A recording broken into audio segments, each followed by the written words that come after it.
as well. Good to see some familiar faces.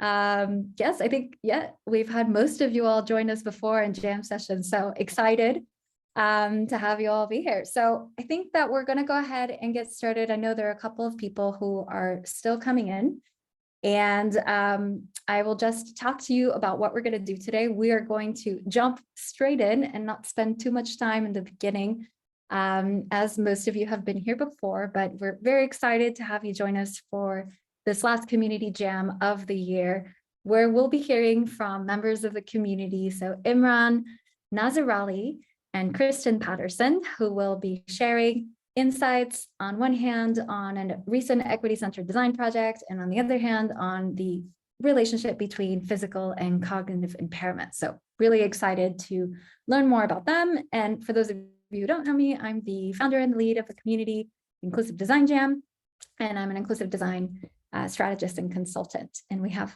also Anna, who's here, who's also a member of the working group. So excited to catch you here as well.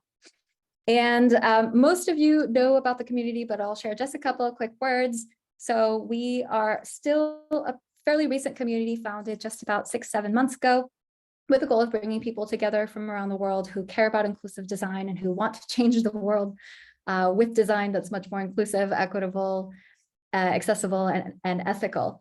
And we're united along our shared values of respect, transparency, fair value exchange, global perspectives, equal access, and proper attribution.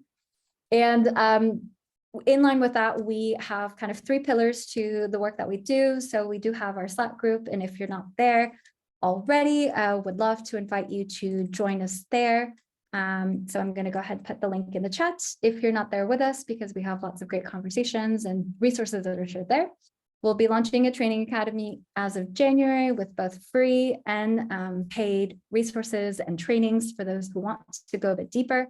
And this is a work in progress, but we're hopefully going to be able to get people together to start to work on awareness campaigns and social sector support projects, so that we can start to make more of an impact on other organizations and across the world.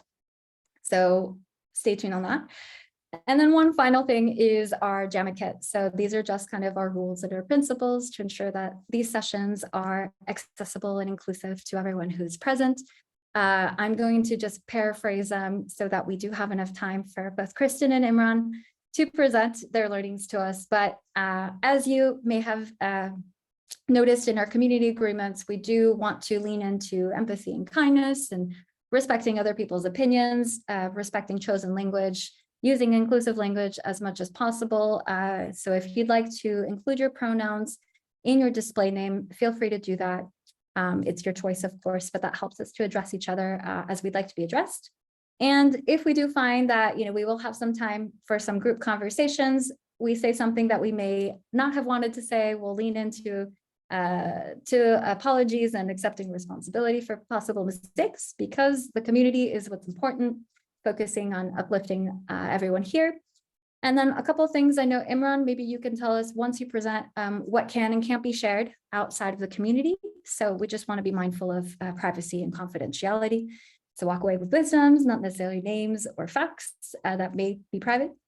And we're going to hold space as much as possible for everyone who's in the room. So with that said, I am going to pass over the mic to our members who will be sharing some very fantastic insights and learnings. So I'm going to have you both decide who wants to go first. But as you can see here on the screen, Imran will be talking to us about a recent project that he worked on, where equity-centered design was at the core of the project. And then Kristin will tell us more about some new exciting insights on physical and cognitive impairments and the relationship between the two. So Imran, Kristin, who would like to kick us off? So maybe one thing I'll mention before we go is that we're going to have each person present for about 15 to 20 minutes. The goal would be that if you do have questions, you can use the chat to share that to Imran or to Kristin. And we will have some time at the very end where we'll have just a group discussion on what emerged, on ideas, on any sort of things that we can take away and bring back to either your own work or to the community. So now with that said, Kristin, Imran, who would like to kick us off? Kristin, you're more than welcome to go first. And Kristin, you're on mute. So. All right. Yeah, that sounds fine. I don't feel strongly one way or another, but I'm happy to kick us off. So I will kick us off. All right. So I'm going to then turn off my screen share and then over to you. All right. Thank you. Go ahead and I am unable to share my screen.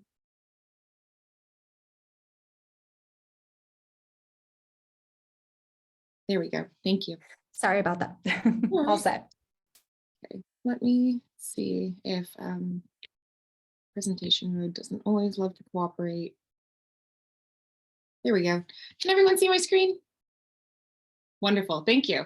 All right, hi, I'm Kristin Patterson. I'm a freelance consultant for digital accessibility here in the States, based in San Diego, California. And today I just want to talk about the curious correlation between physical and cognitive impairment.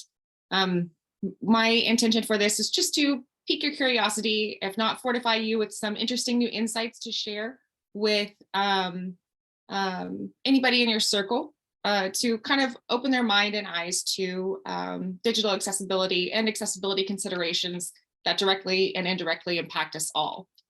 It's very easy for us to go online or to reach out to someone in this community to learn the fundamentals, but the nuances I feel like are really the heart of our effort and some of our more meaningful discussions, in my opinion, which is why I focused on this mind-body connection. So to kick us off, I am going to talk about the overlap. I have a Venn diagram on the screen talking about the mind-body connection, where when we discuss impairments or disabilities from a scientific method standpoint to ensure that we are effectively ensuring accessibility, we do need to distinguish between physical and cognitive impairments with measurable, reproducible outcomes. When we do that, though, we do miss the nuance and the mind-body connection, which again is the heart of a lot of what we do, a lot of the outcomes we strive for.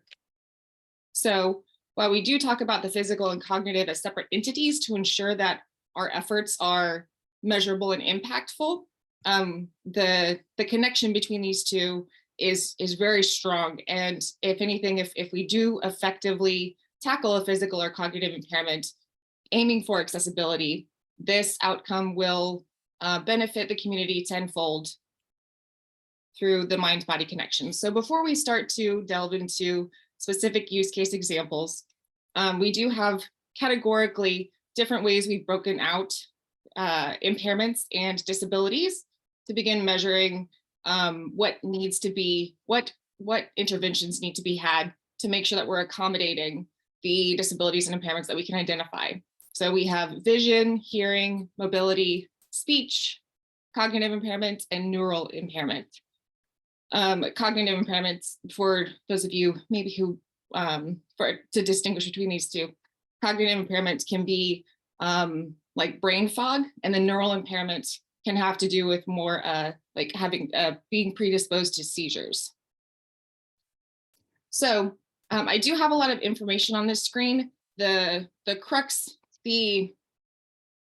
of this discussion is clinical data, where we see correlations between physical impairments and cognitive impairments. So that's all to say, this discussion is just a high level introduce you to the nuances, and I will make this deck available afterwards so that you can then follow up and see for yourself the clinical data and more detailed information that make up this high level mind-body connection that we're seeing. So we do have examples here of vision, hearing, mobility, speech, cognitive, and neural impairments, and not just these specific categorical breakdowns, but we do also have temporal categories, maybe the severity and duration of these impairments. So we've got situational impairments, temporary impairments, or permanent disabilities.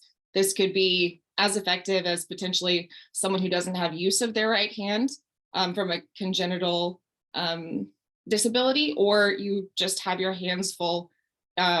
While you do have physical use of both your hands, you have them full carrying in groceries from the car. So you are situationally or temporarily impaired physically. So with W3C, the World Wide Web Consortium, the global body of experts who have given us WCAG, the Web Content Accessibility Guidelines, prescribing what it means to make a digital experience accessible, they did what we talked about at the beginning, breaking out different impairments, different inhibitors through the categories of low vision, mobile, and their most recent update, WCAG 2.1, accounted for cognitive impairments.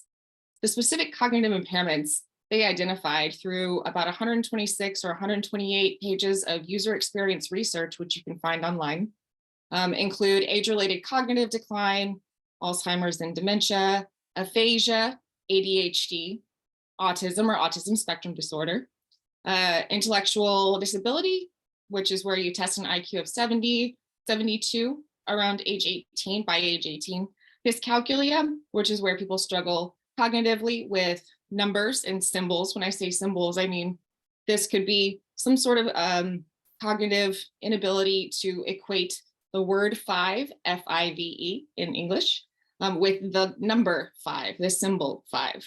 Dyslexia, and while we're most commonly familiar with this as flipping letters when reading, this can also be auditory or spatial. So when you hear a ding or a buzz, and you may register it as coming from the opposite direction in which it originated. And then nonverbal, this could be mute, near inaudible, or hearing impaired. So the cognitive impairments that I just identified are all also sourced from the DSM, the Diagnostic Statistic Manual. This is the global body of truth for how we diagnose cognitive and psychological pathologies and disabilities. And while we're treating this again as a clinical, scientific method, reproducible matter, a single dot on a paper, a single diagnosis, these are in fact expressions of traits and symptoms that we're seeing. So instead of imagining these as a single dot, which is the formal diagnosis, imagine them as a constellation of traits and symptoms. So while we do understand that it's estimated that about 25% of the world's population has a disability, these are formally diagnosed disabilities that fit into the single dot, when really we do have a broader population of people expressing various concentrations of different traits or symptoms. So this number is most likely higher than 25%. Here in the States, we estimate about 1 in 4 American adults has a disability. Again, this is formally diagnosed. So while we do have an array of symptoms and traits correlating to a singular pathology or diagnosis, we do have a larger population of people expressing almost just enough to fit into the single dot, but still fall into the category of having expressions of impairments or disabilities. Now to jump into the meat, again, we have a lot of content on the screen. This is for your benefit later when we're offline, but just to high level introduce the mind-body connection. We have found statistic clinical proof of a high correlation between joint hypermobility and attention deficit hyperactivity disorder, ADHD. And so while we may try to accommodate people with ADHD through certain cognitive measures, we also need to understand that people diagnosed with ADHD on top of joint hypermobility may be also dealing with heart or bladder or intestine or blood vessel complications. People with autism spectrum disorder also exhibit traits of hypermobility from a statistically significant correlation. There is a statistically significant correlation between low vision and depression. If you can imagine, we each live inside our own world. We each live inside our own mind. And so if the intake of data through low vision or vision impairment is lower, that may express as being disconnected. And so the better that we can support people with low vision, potentially we're helping to mitigate what would otherwise be factors that could perpetuate depression or feelings of disconnection. For those of you who aren't familiar, there is a professor and Dr. Andrew Huberman based out of Stanford. He is a scientific researcher in ophthalmology and neurology. And he's quoted as saying, vision involves eyesight, but eyes are responsible for mood and level of alertness as well. And that the brain uses 40 to 50% of its real estate for vision. Again, we live in our own minds. Those minds live physically in our brain, but 40 to 50% of that real estate is dedicated to vision. Bodily sensations and emotions. While the eyes are also responsible for alertness and mood, the whole body expresses and shares the intake and expression of emotional experiences. Here I have a screenshot from a study.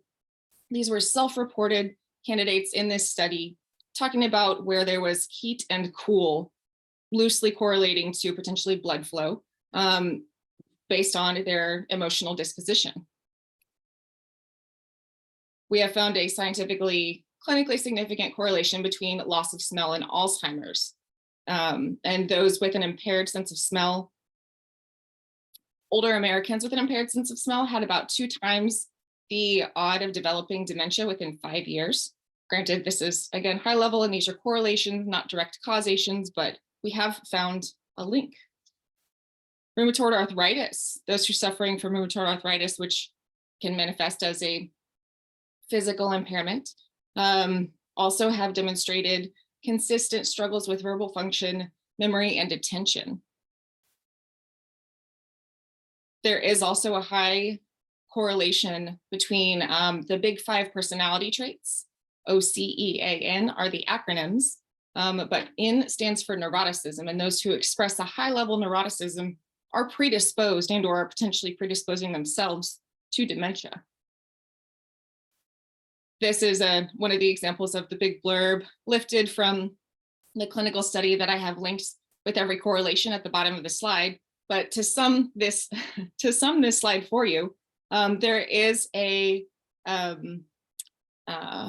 symptom that consistently accompanies either autism spectrum disorder or ADHD. It's called sensory processing sensitivity.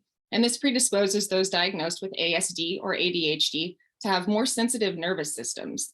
And this expresses in a variety of concentrations and flavors, whether it be someone being sensitive to a specific food texture, a specific clothing texture, weight, sound, brightness, and saturation and hue of light. This can also express as having more mirror neurons, which is just fascinating, given some of the more high-level understandings of autism spectrum disorder and ADHD that the general population might have. Mirror neurons are responsible for our capacity for empathy. So this is all to say, like us, impairments and disabilities are complex. They directly and indirectly impact us all. And I hope something in here was a new insight that you had to yourself or someone you loved. Again, I'll be sharing this deck out at the end. I have links to every clinical study that I cited, and thank you. I can pull up the chat and look for any questions that we might have. Oh, hypermobility. Thank you, Sandra. So hypermobility references being like double jointed. Oh, okay. Yeah, I've definitely thought of something different. So thank you for explaining that. Do we have any other questions from folks on the call? So I know that I have just a question in terms of how this correlates to design decisions. Apologies, my cat is trying to show up here. Yeah, just kind of like how to take into account when we're designing for folks with ADHD or with autism or with any of the kind of cognitive impairments that you walked us through, and understanding kind of the ties to the physical kind of manifestations. What are things that we should be taking into account as designers? I think the biggest takeaway here is, and the thing I try to impress upon anyone I have the opportunity to share this with, including myself, is just leave space for the nuance. Don't try to go for perfect. There's no checklist that we can kind of hit the target on. It's the goodness is in the effort. And so that's where the example I always like to give is the color contrast of text, dark white background with dark black font. Best helps those with low vision, that can add cognitive noise for someone with dyslexia. So just dialing down that context, that contrast a little will serve both populations sufficiently. So yeah, just keep an eye out for the nuance. Do we have any other questions from folks in the room? If anyone wants to either unmute. Yeah, first, I actually thought your cat's tail was a snake for a second. Like, that really scared me. But yeah, that was so wonderful. Thanks so much for sharing that. I'm quite curious how like I guess what I found really interesting is that there's such a spectrum of need within even a specific someone who has a specific disability or some sort of impairment. And I'm just wondering, how do you kind of help communicate that to, let's say, a client or a partner or someone who wants to work on something? And, you know, let's say, oh, we want to design something that works better for people who have, like, I don't know, maybe autism or who have maybe dyslexia. But within that, there's such a wide spectrum of need. And how can you kind of communicate that so that maybe people don't homogenize some needs or some groups of people into one, and actually design, like you said, they could design something and actually it affects other people negatively. So just wondering how you communicate that better to clients and people that you work with. Yeah, good question. It is helpful when the client volunteers a specification. So that gives us parameters within which to work. And then we can explicitly identify everything that applies to that specific parameter. And then we'll start to build out to demonstrate that there is nuance. And if resources allow, testing with this specific population will always reveal specific nuances that you can tackle. Otherwise, for example, if you are targeting assisting someone with low vision, then you would first tackle that from a visual design standpoint. And then you would probably look to the fact that there's a strong correlation between low vision and depression. And then go back to the other study that I referenced, where blood flow in certain areas of the body can be inhibited or restricted potentially correlated to a depressed mood. And so that could inhibit maybe tactile sensations if you have haptic feedback. So these, once you hit the target, then you can just kind of build out and best faith effort, be it directly from the source of the population you're targeting or through statistically significant clinical proven correlations. Just try and account for what you can. Thank you. That's brilliant. Thanks so much. Yeah, thank you. Good question. I have a question, if that's all right. Yes, Mario, go ahead. Thanks so much for that talk, Kristin. I appreciate it. I was curious, I may have missed this on the front end, but can you articulate a little bit what led you to look at the mind-body connection in the way that you did and how you apply it to your work? I first discovered WCAG and digital accessibility back when I was working at a global mobile agency, when WCAG was just about to introduce their cognitive impairment prescriptions. And coming from a UX background, UX and design thinking background, I thought it was really fascinating that we did have very specific prescriptive measures for accommodating physical impairments, low vision and the like. But cognitive impairments was just surprising to me, to distill all of that into a digital experience. How do you approach that? How do you define the problem? How do you define the solutions?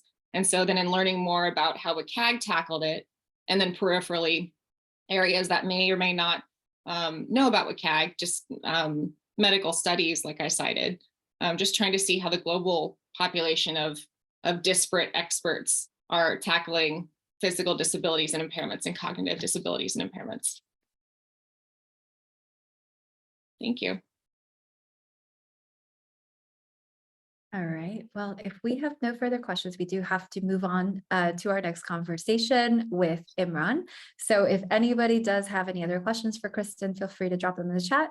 And Kristin, we can kind of coordinate to see if you can answer those after the fact and the follow-up.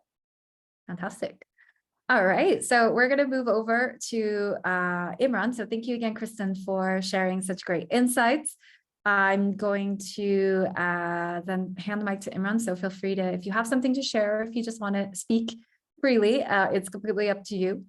And over to you. Thank you so much. Yeah, I've got a little presentation to share. Hopefully, oh, can you see that? Yes. Super. If I make it bigger, can you see that? Sometimes when I do slideshow, it just stays as that, that one thing. Yeah, Super. we can see it. Fantastic. So hey everyone, I'm Imran.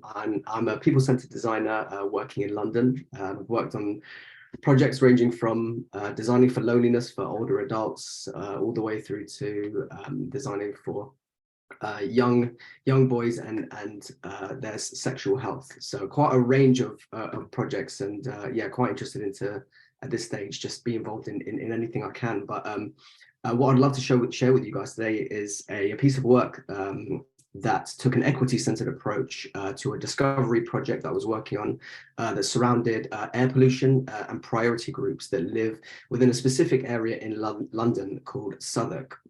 And I think it might just be interesting, I think, for any of you who might want to take an equity-centered approach, some kind of nuggets of information that might help with practice and process. Oh. Is my slides moving? No? Oh, that was... Just did. Okay, let's go all the way back to the beginning. Super. So just to give some context before diving in, A Breath of Fresh Air, it was a 7-week discovery project, and it was commissioned by Southwark Council and Impact on Urban Health, and it was aimed at understanding how we can kind of mitigate the exposure of air pollution for residents and priority communities within the borough. And I was part of a company called DXW, who are a digital agency that work with government and third sector organizations to improve their services. And we teamed up with a company called Rooted by Design, who are a social design house that centers the experience and needs of Black communities to shape services and solutions to create more equitable futures.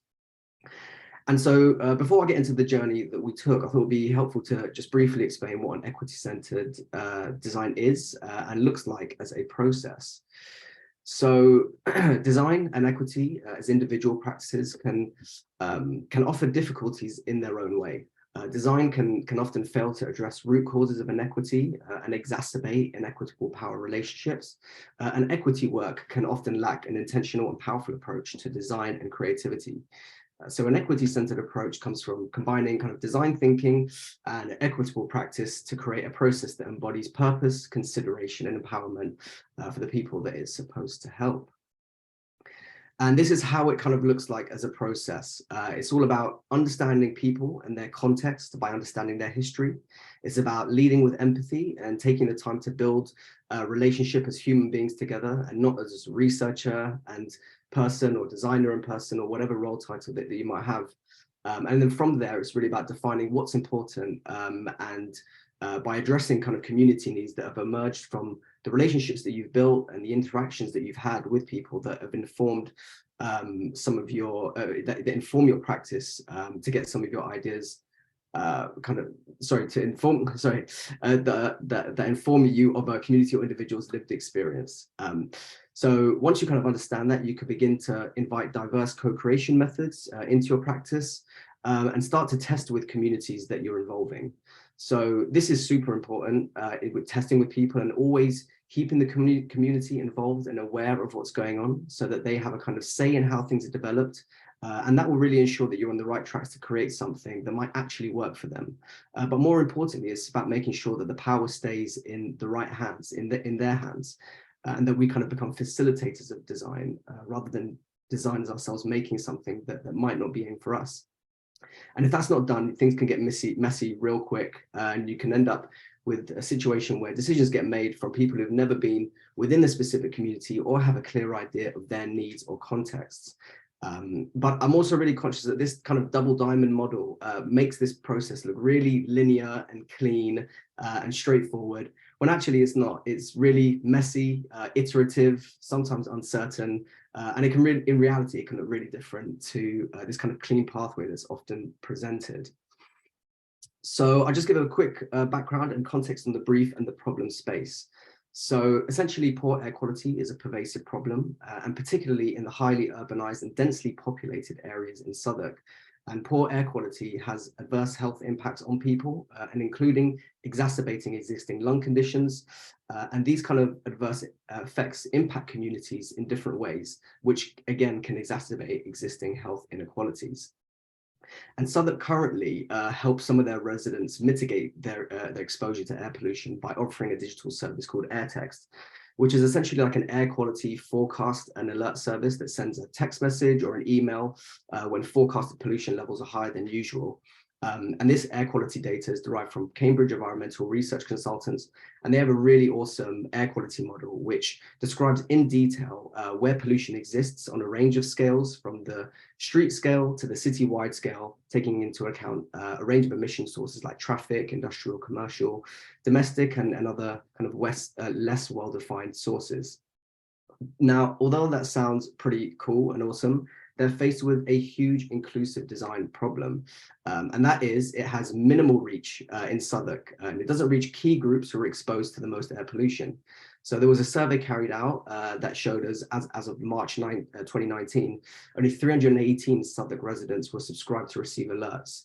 And in contrast, 18,000 residents had a respiratory condition within the borough, and almost 35,000 had hypertension.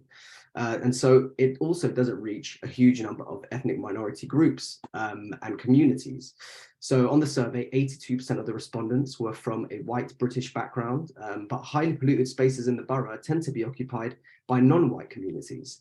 And some of these spaces, for example, are like the Old Kent Road and around kind of Peckham in Southwark, and 60% of the Old Kent Road and over 70% of residents in Peckham are from non-white multicultural groups. So the brief they came to us with was this: how might we support target communities to change their behaviour to mitigate the impact of air pollution on their health? Now, there's a couple of components to this. I guess the first is target communities who Southwark were really clear on. So people who live north of the borough, which was more polluted than the rest of the borough. They consist of people who came from a range of different cultural backgrounds, who populated highly polluted spaces in the borough. And other people in the kind of target communities were priority groups who were considered older adults, those with respiratory issues, and children and young people who have a much less developed respiratory system, which makes them more vulnerable to air pollution. But the other component of this project was really focused around behavior change. And the brief given to us wasn't focused on actually reducing air pollution, but rather how we can help people to take preventative action to mitigate their exposure to air pollution. And this behavior change model created some tensions that really spoke to power and the idea of controlling and influencing people's behavior, which threw up a lot of ethical questions around the kind of equity-centered approach that we wanted to take. But I'll touch on how we address that a bit later on. So while the brief was really clearly centered around AirText and could have gone down the route of just kind of improving AirText as a service, both Rooted by Design and us wanted to take a more exploratory and creative approach to understanding some of the root causes of this complex problem. So before designing a research plan or recruitment, I really wanted to go out and do some community immersion and speak to people who live and work in the area. I wanted to find out what cultural hubs there were, what local businesses thrived, and make connections really with real people on the ground that could inform certain questions that later might drive some of our interviews. And Rooted by Design were keen on engaging with different Black communities that lived within the borough. And I really wanted to learn who these other non-Black communities were to better understand who we would be essentially designing with and for. And so we went separately into the community, but found some really common themes. We found early on that people within the community actually didn't have an awareness of the actual effects of air pollution. There were a lot of people who felt disconnected from the issue and felt helpless, not knowing where to look to find air quality information, and kind of feeling like there's nothing we can do about it. And that was a really, really strong insight that came forward. And so we also found out that communities wanted short and long-term interventions for this problem. I think a lot of people had negative experiences with the council before and felt previous initiatives that were created kind of came and went without actually anything being done. And this also wasn't helpful for us when we were trying to recruit and said we were doing a project with Southwark Council. As soon as people heard that, you know, it's like, oh, we don't want to speak with you. So that was a huge learning. And I think a lot that resonates with a lot of communities within London. So after learning this, we thought it would be incredibly valuable and necessary to reframe the problem space and the brief. We evolved it to how might we enable communities with an awareness of air pollution and its effects in a way that they can connect with and take immediate and long-term meaningful action. And as I mentioned before, that kind of behavior change element in the original brief really didn't sit well with Rooted or us. And we wanted to take a more equity-centered approach. So this new brief and framing of the problem space really centers around creating a foundation where around awareness and around care that can allow for action to take place. And so with our kind of new brief in place, we felt a lot more confident to approach this in a way that felt more equitable and right by the communities that we wanted to impact. So after carrying out quite challenging recruitment, we were able to carry out some in-depth research interviews. And unfortunately, these were done entirely over Zoom, just because at that time, the pandemic was going on, so there were ongoing rules. And a lot of our priority group were super high risk because they might have been people who had respiratory issues and such. But normally when doing something like this, it's always best to meet people within their own space, local cafes, hubs, or places where people feel safe and comfortable and can trust you a bit more, and just, you know, having a bit more of a human interaction rather than over the screen. But nonetheless, in line with our equity-centered principles, we wanted to make sure that we built relationships really over the extraction of information. We wanted to create a safe space for participants to open up and clearly kind of make them aware that their time and information would be treated with respect. We wanted to let participants really lead the conversation as well with our guidance. And we wanted to ensure that kind of ethnographic questions were equally as important as air quality questions. Because we wanted to kind of find out, you know, about people's lives, the patterns that exist, you know, where did they go? Who do they speak to? Who do they interact with? Who are the support mechanisms and such? And, you know, that was really because, you know, when you kind of understand that, you can start to think about where an idea for an intervention might take place, or where you can go to reach people to kind of maybe give them better air quality information. And so what was really important, actually, and one of the most important things, is that we told participants that they have the ability to shape this project further than just this interview. And that was, again, key in making sure that even if we're not on this project in the future, that we could connect them and they could still be involved. And these interviews gave us a huge wealth of insight into people's lives, traumas, challenges, and joys as well, and enabled us to get a really clear picture of different people's needs. And actually the pictures on the right, I don't know why the top one is cut off, but this was actually from one of our participants, an older gentleman who was a photographer who used to go around and photograph around Southwark, and he said we could use some of his images. He was an absolutely lovely chap. And so we carried out some pop-up research as well, using tools for provocation that would enable members of the public to also share thoughts and ideas that they had. And this was a great way to engage with people within the borough who we may not have gotten involved with in our kind of formal research. So this kind of widened our research, and also we got some direct ideation going on from people in the public that would turn out to be incredibly valuable later on. And I also used my own resources to reach out to friends or contacts who lived within the borough, who also fell into our kind of target priority communities. And I created some further design probes that could enable remote ideation directly from people within the community. And really, you know, we wanted to get in touch with people in really fun and creative ways. I think when you do that, people enjoy and they're happier and actually share a lot more richer stuff about themselves, and especially when it comes to ideation, you know, when it's fun, I think people have better ideas. So the result was over on the right, you can see that you can see some of the kind of like self-identified cultural backgrounds of the people that we interacted with. And even for London, this was this kind of like magnificent melting pot that is Southwark. It's a super multicultural place. Even this kind of surprised us about how multicultural it was. And actually it was lovely to take back to Southwark just to show how much overlap of insights and experiences a lot of these communities shared. And we formulated a wealth of insights that we had a number of opportunity spaces for Southwark to focus on that can help them initially tackle this complex problem, because this was still a discovery. So, you know, we wanted to keep things quite open as well.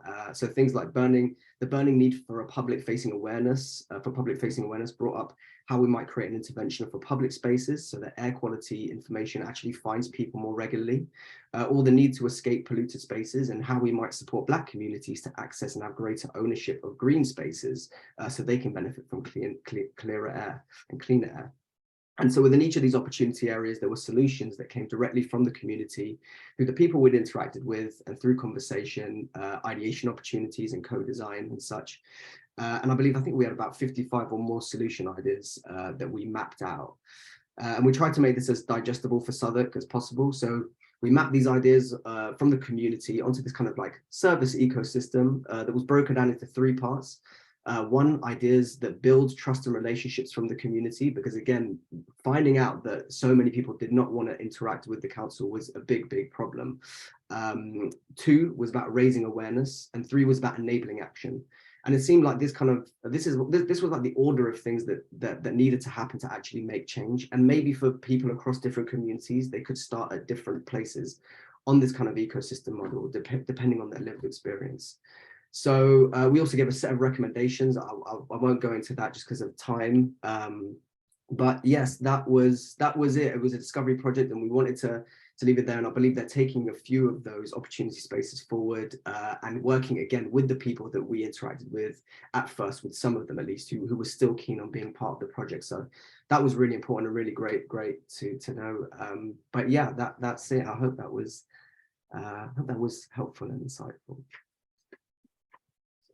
Fantastic. Well, thank you so much, Imran, for sharing. I know we have 2 questions in the chat, one of which is mine. But I do want to, well, looking at the time, we have 15 minutes left. So we do just need to have 5 minutes at the end for some community updates. But yeah, so we have 10 minutes. Yes. If you want to jump into tackling the questions in the chat, and then if anybody else wants to go off of mute, ask any questions, share any comments, you are welcome to do that. Absolutely. So yeah, tell us more about relationship building within the community. How was the additional time required for this factored into timeline? It wasn't factored into the timeline, unfortunately. This was supposed to be a much longer project. This, I think, was supposed to be 12 weeks we had set out for, and actually within that time, we wanted to spend that initial time to start doing some recruitment, so we reached out to kind of like different health and social groups who we knew would be in contact with some of our priority groups, particularly some of the older residents and people who have respiratory issues. And actually this time wasn't accounted in, and really it took a lot of time, and basically that's why I call it a 7-week project, because all of that time was spent trying to do recruitment, and we didn't account for that, and that was a really big problem. And so any project that I'm on going forward, I always make sure that that buffer time needs to be included, because it's such a big issue for every project. Just recruitment and getting in front of people is not easy work. And I also noticed you said Colombian, so I shall change that for my future projects. Okay. Thank you so much for that. No, I say that because I'm Colombian, and so we see this all the time. Colombia with a U, and it's like it's an O, but it's okay. No, but that's great. Again, I did exactly the homogenization of a particular culture. So that's really, I really appreciate that you sharing that, actually. So no problem. Thank you so much. Thank you. I know Maria had a question as well. Yes. Can you also share how communities were involved beyond the interview? Were there any opportunities for them to be involved in any implementation? So yeah, absolutely. So that is actually that should be happening at the moment. I'm no longer with DXW, but basically, like I said, we connected anyone who we had spoken to. I mean, not just kind of sent over their details, but actually introduced them to the people at Southwark who were continuing this project. And I believe this is the time where they took about a couple of ideas. So raising the public space awareness and what that looks like. Maybe things at bus stops. How does this thing, what does this look like? Is it a video? Is it a digital screen? Whatever it is. So that ideation is happening at the moment with residents. So they're involved in that kind of co-creation process. But again, it always does worry me. I think, when you hand over a project, it's very quickly you can find decisions and designs get made without the community that you've kind of worked with.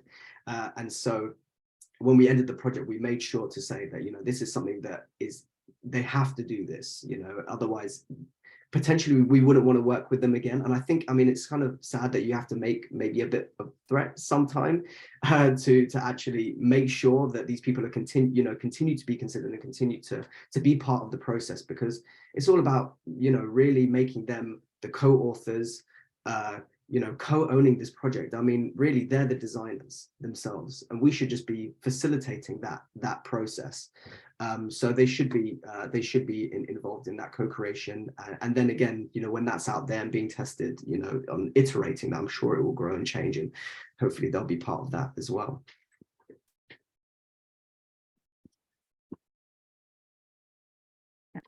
Super. If there's any other Kristin, go ahead. Yeah. Yeah, I just have one more question, or one question, sorry. Thank you, that was really fantastic. Really impressive. I'm very interested to hear if you have kind of a default or templated way of approaching kind of inspiration and agency in the recruitment and engagement process. Yeah. So I guess, yeah, a template way is always very difficult. I think that it depends on what community you're trying to engage. And so for me, one of the first things that I always do is, number one, is like that cultural immersion, is always going out there and trying to build just relationships with business owners, like, you know, people who own like kind of local cafes, stuff like that, like really people who've been embedded within the community for a long time, and try to build those relationships as a person and not as a researcher. Like, you know, oftentimes end up putting on a lot of weight in these projects because I'm eating at so many of these local businesses and going to places. So that's one route that I always find is really helpful. And again, just shows that you're here to work on something with them that's not from like, oh, I'm coming in from the outside from some business and want to just do an interview with you. So yeah, being a bit human, just taking a day out, not even looking at it as like a work day, just going out, having fun in a local area space and meeting people. And also, yes, as I mentioned, which I didn't touch on really, was like connecting with any kind of like social groups that are in the area, health groups, any kind of, like there are so many existing hubs and community groups that already exist that have kind of access to lots of people within the community. And actually, sometimes what can be a challenge with that is that they are, what's great is that they already have built relationships with people in this community. So if you can build a good relationship with them, you know, you are already essentially in, but building that relationship with them is also a mission in itself, because, you know, they are very protective, rightly so, of the people who, you know, are in their groups or their health and social groups or whatever it is that they have. So sometimes that can be really difficult. And again, that was something that really ate into this project, you know, was like trying to build those relationships with those gatekeepers. But those are the two routes that I go down, yeah, in person on my own and try to connect with already existing local hubs. Fantastic, thank you. Pleasure. Do we have any other questions from folks in the room? Perhaps anyone we haven't heard from. I know we have some quiet folks whose cameras are off, which is totally cool, but want to give you all a chance as well if you want to weigh in.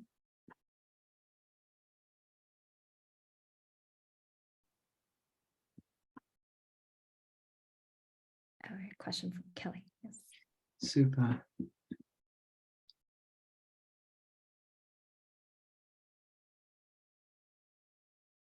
That's a really good question. And I think that it can be quite difficult, I think, especially let's say for this project, for example, where there's such a diverse community. And actually what I think it can be sometimes best is, number one, identify who's out there. And then two, maybe working with a specific community in mind. So I think that, you know, especially when we talk about equity and inclusion, you know, people imagine you have to do everything at once. And actually that's quite overwhelming. Different communities might have different needs. Actually, for this project, a lot of the communities had a really overlapping needs, which was great. But I think, you know, if involving as much of the community's needs as possible is sometimes might not be the right approach. It's about focusing on a specific community and then working with others, I guess, to kind of build on over time. So sometimes, yeah, it can be a bit overwhelming, actually. Like for this project, there was just so many different communities, and actually some of them did have different nuance, obviously had many different nuances in their lives, but they actually had quite a lot of overlap. So yeah, it can be quite overwhelming, but I think being narrow and focusing is often quite a good thing on a specific community. And actually, you know, to make sure that as you continue working on this project is to again start again with another community. But it can be very overwhelming, and especially as, you know, as someone who's working on a project, you want to help everyone, but it often resource wise as well can't be done. Pleasure. Thank you, Kelly, for that question. Yeah, so we have about 5 minutes left. I have a few updates to share, but I want to know if anyone else, or see if anyone else has a question that they'd like to ask Imran before we wrap up with a couple of final things. You're more than welcome as well to connect with me on LinkedIn and ask me any questions or follow up with anything in the future. Just search my name, Imran Nazerali. I should be the only one, I think, last time I checked anyway. So please feel free to hit me up. I'm more than happy to connect. I have maybe one question. Will you be sharing your slides as well afterwards? Yeah, absolutely. Yeah. Yeah. Okay, fantastic. So for those who want to revisit, because I know there were some really interesting insights that people may want to reread, such as with Kristin's presentation as well. So I'll connect with Imran and Kristin afterwards. We'll get you all a follow-up. So everybody, if you want to either rewatch, look through the material, you'll have the chance to do that. We'll include as well links to the LinkedIn profiles for both Imran and Kristin. And of course, you can connect with them as well in the Slack group. And so just a couple of things I wanted to share before we wrap. And it's just to talk to you about our next community jam, which hasn't been officially scheduled. And actually, let me know if you all can see my screen. I cannot see you at this point. Let me pull you up. Can everybody see that? Yes? Okay, fantastic. And so our next community jam will be with another member of the community who, his name is Sebastian, who's been doing research around gender and sexual orientation inclusion in the workplace and how that relates to design of digital experiences. And so we're going to be working together on kind of an insights sharing / workshop to really figure out how we can translate insights from these communities into more concrete design decisions that really allow for a greater sense of inclusion and equity, specifically for the LGBTQ community, LGBTQIA+ community, actually, to be a bit more inclusive. And so we're going to be announcing, we're still squaring away the date. It's going to be in January, and we'll announce it a couple of weeks ahead of the session. So if you're not yet signed up for the newsletter, that's where we share announcements on upcoming sessions. So feel free to sign up for that if you're not signed up already, and I'll get you all a link in the chat in just a second. And otherwise, we will also be posting that in the Slack group. And then one other thing is that we are working with a couple of people in the community on a few different resources and courses for a training academy, which we hope finally will go live in January. So Maria and I are working on a starter guide to inclusive design, which is kind of a combination of how do I get started with inclusive design and a resource hub, how do I go deeper? So if anybody does want to get involved with that, we are actually connecting in one of the Slack channels on that. So it's the Resource Hub channel. So I'm going to put that in the follow-up in case anybody wants to join us there, because we are looking to really bring members of the community to help us co-create this resource. One other thing that I'm working on is to transform the initiation jams, which we did last year, into a course that anybody can take, free course. So that way we can help to kind of boost awareness on the baseline principles of inclusive design. And when we define inclusive design, we're thinking pretty broadly. So thinking not just of inclusion, but equity, ethics, accessibility, diversity, and so forth. And so that is something where we are looking for people to help us with beta testing, because we want to make sure that the course itself is inclusive and accessible in all ways. And so for that and for the other programs that will be coming more on the paid front, so for people who do want to go a bit deeper, get specialized training with concrete curriculum, with accountability guidance, and we're going to be having different subject matter experts support us on that. So if anybody does want to help us from an insights perspective, so share kind of what you're working on, what challenges you're facing, what you want to get out of those both free and paid learning experiences. I have put together a survey, which only a couple people have filled out. So if you have some time, it really just takes a couple of minutes, but be really, really helpful so that we do take a co-creative approach to building materials for people to learn more about inclusive design, whether you're a beginner or whether you're a more experienced practitioner. And of course, we'll continue doing these sessions. Hopefully we'll get to maybe a more regular cadence, maybe a couple times a month if we have more people who want to share. But for now, we'll stick with Community Jam once per month. And yes, the next one will be in January. And that's it for today. So finishing right on time, what you're going to get probably right now in your email is a quick follow-up message with a survey. So we do want to hear from you how this experience was for you. So feel free to fill that out, and then I'll follow up in the next couple of days with the additional materials and with all the details on Imran and Kristin if you want to follow up with them directly. So thank you all for your time, and hope you all have wonderful holiday season with your loved ones. Happy New Year to everybody, and hopefully we'll see you in January at our next jam. Thanks, everybody. Happy New Year. Happy New Year, everybody. Have a good one. You too. And thanks again to Imran and Kristin. Pleasure. Wonderful. Thanks so much for having us. Thank you. Wonderful. Speak soon. Thank you. Bye. Bye. Bye.